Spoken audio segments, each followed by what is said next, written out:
തദ്ദേശ തെരഞ്ഞെടുപ്പിൽ മലപ്പുറത്തുണ്ടായ വിജയം ആവർത്തിക്കുമെന്ന പ്രതീക്ഷയിലാണ് UDF. ജില്ലയിലെ 16 മണ്ഡലങ്ങളിലും UDF വിജയപ്രതീക്ഷയിലാണ്.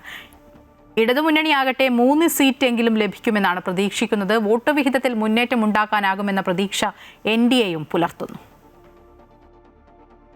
ഉയർന്ന പോളിംഗ് ശതമാനത്തിലൂടെ മലപ്പുറം ജില്ല തൂത്തുവാരാനാവുമെന്ന പ്രതീക്ഷയിലാണ് UDF. ജില്ലയിൽ ആകെയുള്ള 16 സീറ്റും ഇത്തവണ UDFിനൊപ്പമാകുമെന്ന ആത്മവിശ്വാസത്തിലാണ് ലീഗ് നേതൃത്വം.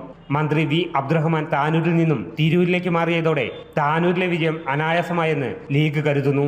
തവനൂർ, പൊന്നാനി മണ്ഡലങ്ങളും ഇത്തവണ ഇടതുമുന്നണിയെ കൈവിടുമെന്ന പ്രതീക്ഷയിലാണ് ലീഗ് നേതൃത്വം. ലീഗിന് കഴിഞ്ഞ തവണ കിട്ടിയതിനേക്കാളൊക്കെ നല്ലൊരു കൂടുതൽ സീറ്റ് നമുക്ക് കിട്ടും. UDF മലപ്പുറം ജില്ലാ കമ്മിറ്റിയൊക്കെ തന്നെ വലിയ ആത്മവിശ്വാസത്തിലാണ് 16 മണ്ഡലങ്ങളിലും UDF തന്നെ വിജയിക്കും എന്നുള്ളതാണ്. അതേസമയം മുസ്ലിം ലീഗിന്റെ കോട്ടയായ മലപ്പുറം ജില്ലയിൽ LDF വലിയ പ്രതീക്ഷ പുലർത്തുന്നില്ല.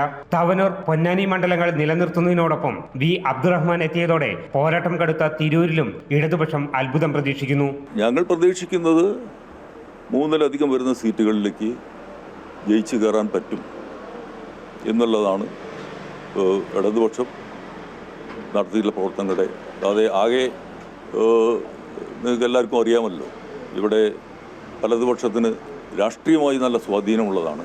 BJPക്ക് പരമ്പരാഗതമായി സ്വാധീനമുള്ള വള്ളിക്കുന്ന്, തവനൂർ മണ്ഡലങ്ങൾക്ക് പുറമെ ജില്ലയിലെ മറ്റു മണ്ഡലങ്ങളിലും വോട്ട് ഷെയർ കാര്യമായി ഉയരുമെന്ന പ്രതീക്ഷയിലാണ് NDA.